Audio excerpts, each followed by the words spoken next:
quelques membres du cabinet déjà sur place. Une grande joie pour une population qui avait voté massivement Félix Antoine Tshisekedi. Papa mokonzi ya mboka koya kotala biso na bota na 1989 na mona na président moko te à part Fati Beton so babutabe bana bazole ezangolo pona biso to ya ebele makasi koya ya ma chef de l'état. Problème na biso ezabongisela biso nzela ezala polele po e faciliter biso kokende ko somba biloko pe kozonga. D'autre part, de mobilisation s'est faite sous l'impulsion de l'honorable Carole Aguito de la Chambre haute du Parlement et membre de l'Union sacrée qui a spécialement effectué le déplacement de Bouta pour accueillir les chefs de l'État sur les sols de ces enceintes. Je suis venu chez nous. C'est une grande joie pour moi d'arriver sur la terre de mes ancêtres. Nous venons ensemble avec et sénateurs afin de pouvoir organiser l'accueil du chef de l'État. Bana Bazouele, Bana Bouta, Mona Dimanche Oyo, et Bongi Biso Baso, Toya Koyamba Papa Mokozi Mboka, Toyoka message Nini, Akomela Biso, message Angonga Naebi, et Koki Kozala Kaka na cadre ya Tokwa ya Bazouele. Bouta bénéficie des projets à impact visible, l'initiative du président de la République, Félix Antoine Tshisekedi, qui fait des soins pour l'éducation de la jeunesse congolaise.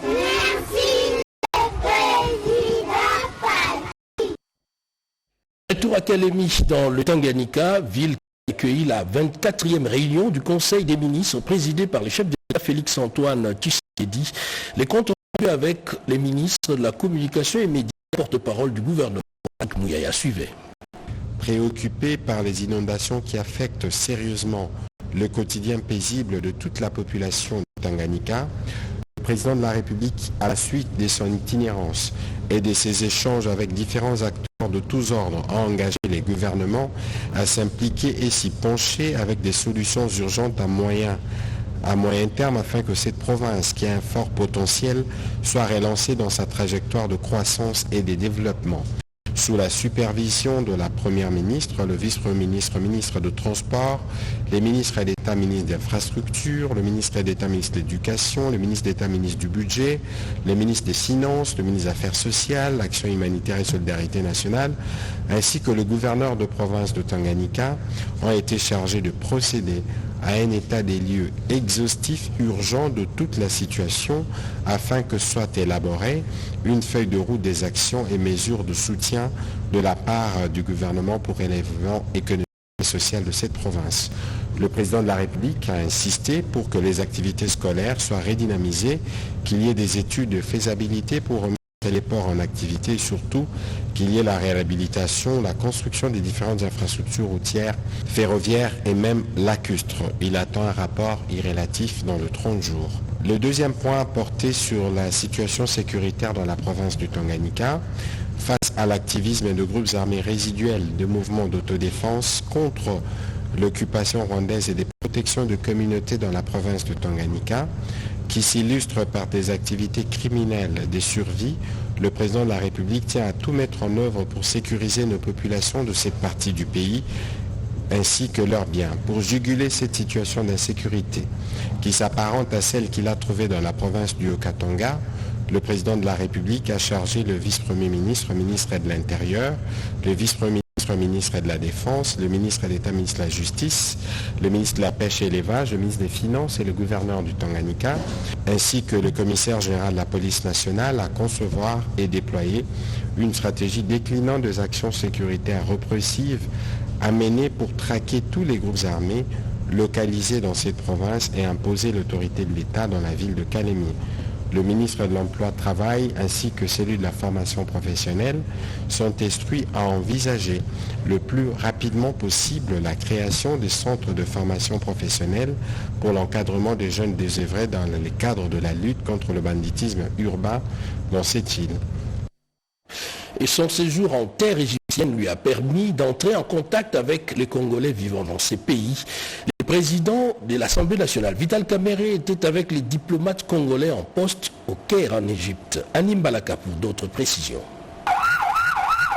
L'ambassade de la République démocratique du Congo en Égypte a eu l'honneur de recevoir le jeudi 28 novembre 2024 le président de l'Assemblée nationale, le professeur Vital Kamerhe, au terme de sa visite officielle au pays des pharaons. Le président de la Chambre basse du Parlement est venu sensibiliser les diplomates congolais basés au Caire sur les rôles majeurs que le pays attend d'eux dans le cadre de renforcement de la coopération bilatérale entre la RDC et l'Égypte, tournée aujourd'hui vers de nouveaux horizons grâce au leadership dévoué du président congolais Félix Antoine Tshisekedi Tshilombo et égyptien le maréchal Abdel Fattah Al-Sisi, deux grands panafricanistes. Le professeur Vital Kamerhe a fait part aux diplomates congolais des retombées majeures de la diplomatie parlementaire entre les deux pays, consolidées ces jours par un lien d'amitié scellé entre leurs parlements respectifs. Le président Félix Tshisekedi, avec son programme de 145 territoires, l'espoir m'a permis, puisque le plus grand problème, c'est l'absence de vision. Mais là, nous avons une vision claire de ce que nous voulons faire. Dans tout ce que nous faisons en tant que Congolais, en tant qu'Africains, le maître mot, ça doit être l'amour. Nous devons comprendre qu'en nous mettant ensemble, nous pouvons en tout cas bâtir notre Afrique qui sera respectée à travers le monde. Le professeur Vital Kamerhe a appelé les diplomates congolais à copier les modèles égyptiens du développement dans tous les secteurs qui favorisent l'essor de l'économie afin d'en faire bénéficier la République démocratique du Congo, notamment dans l'implémentation de son ambitieux programme de développement des 145 territoires, cheval de bataille du président Félix Antoine Tshisekedi Tshilombo. Il a ainsi invité la mission diplomatique congolaise à bien jouer son rôle dans cette ère nouvelle de la coopération bilatérale entre la RDC et l'Égypte. Pour clore sa visite, le président de l'Assemblée nationale, le professeur Vital Kamerhe, a fait la ronde du bâtiment qui abrite la mission diplomatique congolaise, une propriété du gouvernement congolais qui peine à se maintenir malgré les efforts fournis par l'ambassadeur Jean-Baptiste Kassongo Musenga pour redorer l'image de cet édifice. C'était une occasion pour les speakers de la Chambre basse du Parlement de féliciter l'ambassadeur pour le maintien de ces patrimoines de l'État congolais qui nécessitent une réhabilitation pour bien représenter les couleurs du drapeau de la RDC en Égypte. La 11e session de la conférence de gouverneurs. On en parle encore dans ce journal. Les recommandations sorties de ces grands-messes de la territoriale doivent être vulgarisées. Le vice-premier ministre de l'Intérieur, Jacques Chabani, en fait lecture. Bobo Anand Mokonzi. Après un jour des intenses travaux consacrés à l'évaluation de la 10e session de la conférence de gouverneurs et à la formulation des recommandations pour la 11e session de cette conférence de gouverneurs, axé sur le renforcement de la gouvernance des provinces pour assurer la cohésion communautaire, facteur clé de la réussite du programme de développement local des 145 territoires. Les gouverneurs de 26 provinces, accompagnés par des experts, ont fait les états de lieu de leur province et ont eu droit à un partage d'informations et d'expériences avec les intervenants des différents panélistes, notamment le professeur Mvondo Tepemako et Jean-Claude Chilumbaï, les ministres en charge de l'aménagement du territoire, Guy Luandomboyo, qui les a entretenus sur l'importance du respect du programme d'aménagement des territoires dans les provinces. Et c'est avant la cérémonie de clôture de cette conférence présidée par le président de la République, Félix Antoine Tshisekedi Tshilombo, et qui a connu la participation des présidents des assemblées provinciales. A encore Jacques Chabani, vice-premier ministre au ministre de l'Intérieur et Sécurité et rapporteur de cette conférence de gouverneurs. Il s'est dégagé 60 recommandations. Initier des réformes constitutionnelles et légales pour assurer la stabilité des animateurs des institutions de province. Payer les salaires aux gouverneurs, vice-gouverneurs, maires des villes et leurs adjoints, administrateurs de territoire et leurs adjoints, les chefs de secteur, les bourgmestres et leurs adjoints en leur qualité de représentants du gouvernement central dans leurs entités respectives. Construire et ou parachever les chantiers des infrastructures du PDL 145 territoires. En outre, le gouverneur des provinces sont appelés à s'impliquer dans l'avancement du programme de développement local des 145 territoires et à privilégier une gouvernance responsable. Et à présent, cette bonne nouvelle pour l'agent public de l'État dans l'arrière-pays. Dès la semaine prochaine, des équipes seront déployées pour s'assurer du bon déroulement de la paye. C'est ce qui ressort de la réunion du comité de suivi de la paye. Sylvie Mouembo, Ibrahim Chako. Environ 124 agents de l'administration publique vont se rendre dans le Congo central afin de s'assurer de la mise en œuvre adéquate et adaptée de la réforme de la bancarisation de la paie des agents et fonctionnaires de l'État conformément à la volonté du président de la République, Félix Antoine Tshisekedi Tshilombo. Cette mission devra s'assurer que les opérateurs de paie exécutent la paie des agents et fonctionnaires de l'État dans le mois suivant la ligne de conduite tracée par la première ministre Judith Suminwa Tuluka. Cela a été l'occasion de donner des directives claires aux différentes équipes de mission par le président intérimaire du comité de suivi de la paie des agents et fonctionnaires de l'État, Yannick Issa Sindelo, pour qu'ils soient en mesure de prendre en charge de manière efficace les différentes préoccupations qui leur seront soumises. Il y a beaucoup de réclamations, il y a beaucoup de problèmes, surtout particulièrement au niveau de province. Et pour nous, il était question d'aller sur terrain pour voir ce qui se passe réellement. La réalisation de cette mission constituera un déclencheur pour beaucoup d'autres actions qui sont prévues dans le cadre, je dirais, de la feuille de route du comité de suivi de la paie. Cette mission a pour objectif spécifique la sensibilisation des agents et fonctionnaires de l'État sur les avantages de la réforme de la bancarisation et ses avancées, procéder à l'encadrement de la paie effectuée par une voie bancaire et manuelle au niveau des chefs-lieux et grands centres en province, redynamiser les antennes provinciales du comité de suivi de la paie. Il faut noter que cette mission s'effectuera durant 15 jours au regard de l'implication considérable de la hiérarchie pour disponibiliser le moyen nécessaire. Et c'est communiqué de la DGRAD. Les bâtiments abritant le service de la DGRAD, administration centrale, a connu un incendie ce matin, 30 novembre 2024. Cet incendie qui serait dû à première vue à un court-circuit a été maîtrisé après l'intervention de pompiers de la ville de Kinshasa, appuyés par ceux de la MONUSCO. Gloire à Dieu, aucune perte en vies humaines n'a été constatée. En attendant, les rapports qui sera dressé à cet effet, les cadres et agents de la DGRAD sont appelés au calme et attendus au travail le lundi à 8h30, à l'exception de ceux qui devraient travailler les samedis et les dimanches. Pour la DGRAD, Étienne Otchoudi-Lutula, directeur général. La RDC, bon élève en matière de droits humains. Les États membres de l'Organisation des Nations Unies se sont dits satisfaits du passage de la RDC à l'examen périodique universel. La ministre des Droits humains, Chantal Chambou-Moavita, a procédé à la clôture des travaux de restitution de ce 4e passage. Marthe Mangazakalala.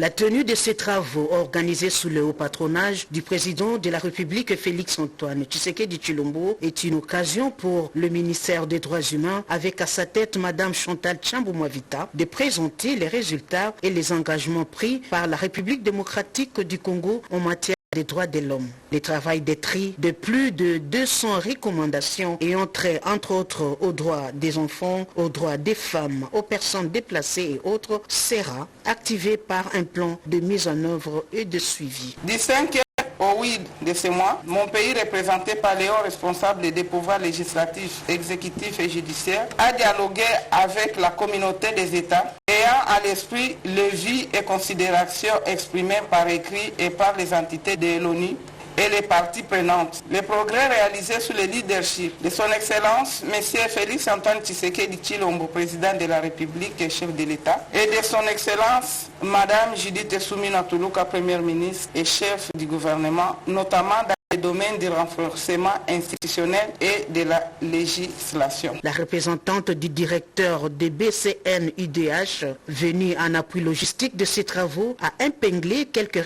recommandations retenues. Près de 285 recommandations ont été formulées sur divers sujets, notamment l'incidence de la guerre à l'est du pays sur la jouissance des droits humains, la peine de mort, l'espace civique, le droit au développement, les droits économiques, sociaux, la gestion des ressources naturelles, les violences sexuelles et sexistes, le travail des enfants dans les mines et j'en passe. Une chose est vraie, la mise en œuvre de toutes ces recommandations nécessite la mobilisation des ressources conséquentes. Les travail des enfants dans des mines, un fléau qui préoccupe au plus haut point les consortiums Watoto India Mingoti, sujet au centre de la journée des réflexions organisée par ces consortiums. Images et commentaires. Le consortium Watoto India Mingoti, soutenu par l'Organisation internationale du travail OIT, a lancé un projet ambitieux pour éradiquer le travail des enfants dans les mines. Ce projet est mis en œuvre par plusieurs organisations de la société civile, notamment IDD, OCE, Sadri, La Pomme et IFID, pour cette cause essentielle. Cette journée d'échange organisée ce jeudi 28 novembre 2024 à Lubumbashi a vu la participation des différentes entreprises minières et des représentants des ETD, renforçant le dialogue entre les acteurs concernés. Frédéric Malou, membre du consortium, a expliqué devant la presse l'importance de cette initiative et les objectifs poursuivis. Je suis membre du consortium Watoto India Mingoti qui est en train de mettre en œuvre le projet Local Content Dialogue Social, ETD, Société civile et entreprise, appuyé par l'Organisation internationale du travail. L'activité est organisée pour voir dans quelle mesure contribuer à tout ce qui existe déjà dans le cadre de la sortie des enfants dans le mine, qui consiste à assainir la chaîne d'approvisionnement en minerais. Comme vous le savez, si il est établi que les enfants sont en train de participer dans l'exploitation minière dans ce pays, il y a des sanctions que le pays est en train d'encourir, lesquelles sanctions peuvent faire qu'il y ait des mesures que la communauté internationale peut prendre sur le minerai de notre pays, ce qui peut avoir une conséquence très négative sur le budget du pays. Les brevets des participations ont été remis aux participants au terme de cette journée, reconnaissant ainsi leur engagement pour un avenir sans travail des enfants dans les mines. Quand les constitutionnalistes entrent par la porte et les non-initiés par contre sortent par la fenêtre, l'Association congolaise des droits constitutionnels s'implique dans les débats constitutionnels pour apporter la lumière. Cette déclaration en dit long. Suivez. Le professeur de la faculté de droit de l'Université de Kinshasa, membre de l'Association congolaise des droits constitutionnels, se sont invités au débat de la révision ou de la modification de la Constitution. Ils sont disposés et disponibles à servir la nation. L'Association congolaise des droits constitutionnels, ACDC en sigle, suit avec intérêt le débat qui se déroule actuellement au pays autour de la révision ou du changement de la Constitution du 18 février 2006. Elle note que ce débat fait suite à l'idée lancée à ce sujet par M. le Président de la République le 23 octobre 2024 à Kisangani, réitérée le 16 novembre 2024 à Lubumbashi, puis le 26 novembre 2024 à Kalemi. Depuis lors, des réactions en tout genre, des interprétations de tous ordres et des positions de tous bords ont été exprimées, jetant plus de troubles que de lumière dans l'esprit de la population. L'Association congolaise des droits constitutionnels tient à souligner que, forte de l'expérience de ses membres dans l'enseignement et la pratique du droit constitutionnel, elle connaît l'histoire constitutionnelle du pays, ses textes et son vécu. Elle connaît particulièrement l'origine de la Constitution du 18 février 2006, ses rédacteurs, son contenu, son pouvoir constituant et les mécanismes prévus pour sa révision. En tout état de cause, ils invitent la classe politique au calme et que l'intérêt de la nation et du peuple congolais soit privilégié. L'UDPS en ordre de bataille pour porter les débats constitutionnels. Les fédérations du parti présidentiel seront en état généraux pour arrêter une stratégie commune. Annonce faite par le secrétaire général de l'UDPS, Augustin Kabouya. Alain Bikaï nous en dit un peu plus.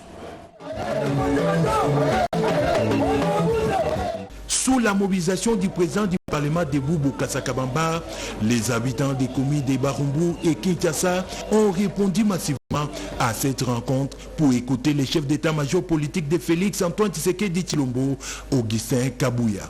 Sans détour, le président intérimaire de l'UDPS a sensibilisé l'assistance sur la nécessité de changer l'actuelle constitution de la République. Pour lui, les législateurs de la constitution de 2005 n'avaient aucune légitimité populaire car ils étaient issus des belligérants et de l'agresseur de notre pays, le Rwanda, qui en a profité pour nous piéger. Pour ce faire, nous devons doter les pays d'une constitution rédigée et promulguée par un président et un parlement élu par la population congolaise, a-t-il indiqué. Séance tenante, le secrétaire général de l'UDPS a appelé la population présente à cette rencontre à manifester son soutien à cette initiative présidentielle pour la route à toute ingérence extérieure. Babelligérant nyonso o bazaki na dicta ya Rwanda yango bakomaki constitution wana pona ko sécuriser intérêt ya Rwanda. Est-ce que bino boko sepela tozala na constitution ya bongo? Pour créer une dynamique interne autour de la démarche salvatrice du chef de l'État sur les changements constitutionnels, le numéro 1 de l'UDPS a annoncé la convocation des États généraux des fédérations de l'UDPS du 13 au 14 décembre pour bien mener ces combats politiques.